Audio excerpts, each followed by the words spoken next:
Hello नमस्ते। के बालेन बन्लान् त हाम्रो देशको प्रधानमन्त्री? प्रतिनिधि सभा 2082 को निर्वाचन अहिले चलिरहेको छ प्रतिनिधि सभाको लागि र अहिले भनेको जेनजीहरूको माग बमोजिम भइरहेको यस निर्वाचनमा भनेको चाहिँ पुराना पार्टीहरूलाई पाखा लगाउँदै अहिले राष्ट्रिय स्वतन्त्र पार्टी निकै नै अगाडि देखिएको छ।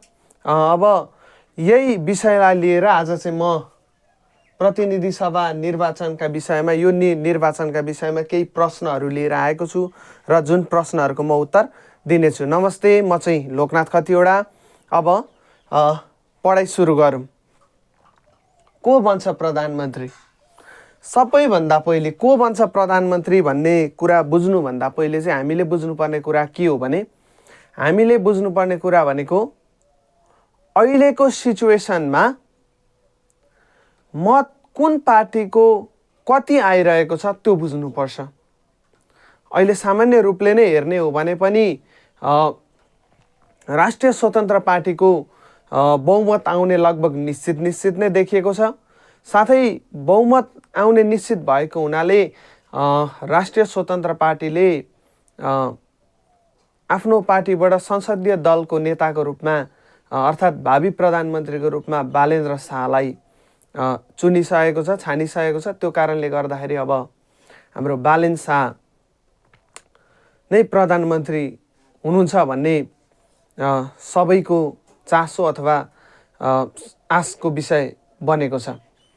अब यसरी नै हेर्ने हो भने गत भदौ 23-24 भएको जुन जेनजी विद्रोह थियो त्यसैको बलमा बनेको सुशीला कार्कीको अध्यक्षतामा बनेको अन्तरिम सरकार छ जुन त्यो अन्तरिम सरकारले आफ्नो कार्य फागुन 21 गते नै पुरा गरिसकेको छ। प्रधानमन्त्री कार्कीले भनेअनुसार उहाँले निर्वाचन सफलतापूर्वक सम्पन्न गराउनु भएको छ र अहिले भनेको मतगणनाको कार्य भइरहेको छ। यही अन्तर्गत आज 23 गते बिहानसम्मको नतिजा हेर्ने हो भने राष्ट्रिय स्वतन्त्र पार्टीले 25 ठाउँमा,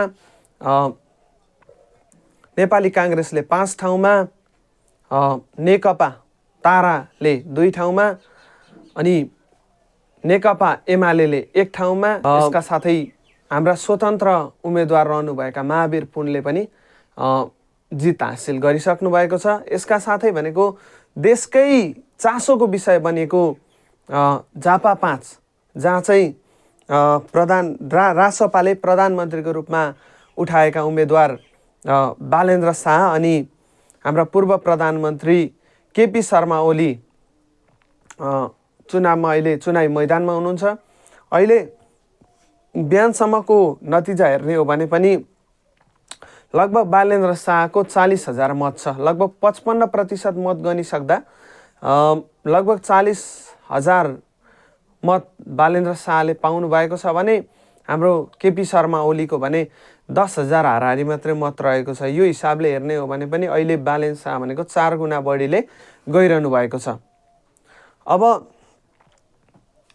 प्रधानमन्त्री को बन्छ भन्ने विषयमा चाहिँ कुरा गर्नु पर्दाखेरि प्रधानमन्त्री भनेको चाहिँ जहिले पनि संसदमा बहुमत ल्याउने दलको संसदीय नेता बन्ने गर्छन्। यो चुनावमा हेर्दाखेरि रासपाको बहुमत आउने सङ्केत देखिन्छ। तपाईहरू पनि भन्नु होला है को चाहिँ प्रधानमन्त्री बन्ने सम्भावना छ, आफ्नो कमेन्ट राख्नु होला।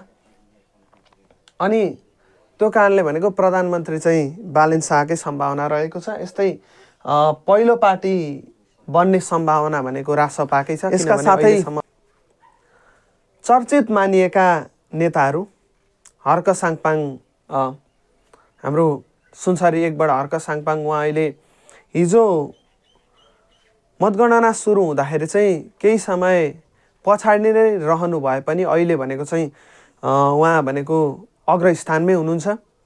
त्यसका साथै हाम्रो पूर्व प्रधानमन्त्री केपी ओलीको अवस्था भने नाजुक नै रहेको छ। यसका साथै पुराना पार्टीका जति पनि शीर्ष नेताहरू छन् उहाँहरूको अवस्था भने त्यति राम्रो देखिँदैन। यो पालि तपाईँको भन्ने हो भने समानुपातिकमा पनि लगभग 60% भन्दा बढी मत भनेको चाहिँ रासोपाले ल्याएको हुनाले पहिलो पार्टी बन्ने निश्चित नै भइसकेको छ रासोपा।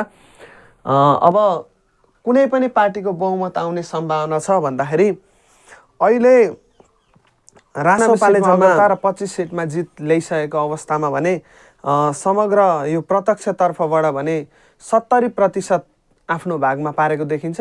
यसरी नै हेर्ने हो भने पनि साथै समानुपातिकमा पनि 60% भोट भनेको चाहिँ रासोपालाई छ।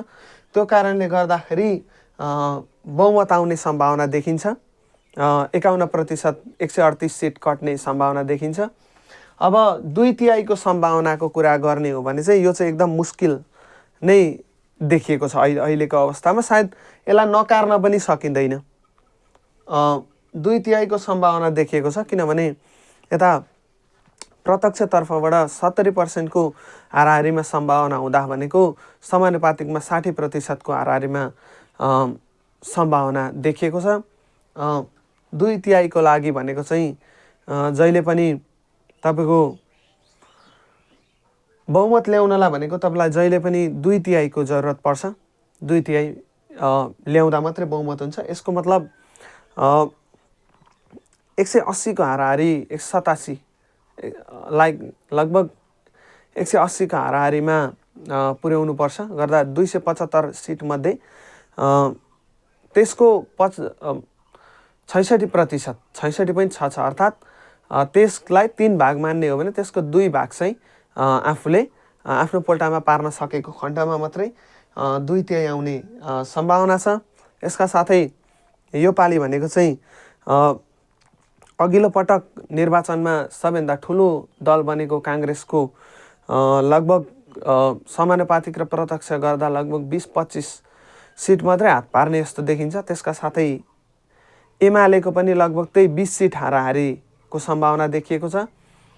अनि हर्क साङपाङ नेतृत्वको श्रम संस्कृति पार्टीले अहिले पनि 5 स्थानमा लिड गरिरहेको छ। त्यसका साथै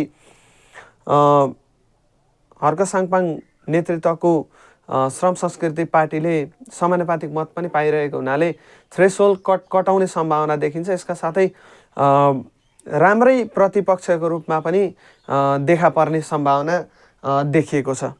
ल यो चाहिँ भयो चुनाव सम्बन्धी अपडेट। हस् त, तपाईँहरूलाई यो ज्ञान कस्तो लाग्यो? हस् त, म बिदा हुन्छु। बाई।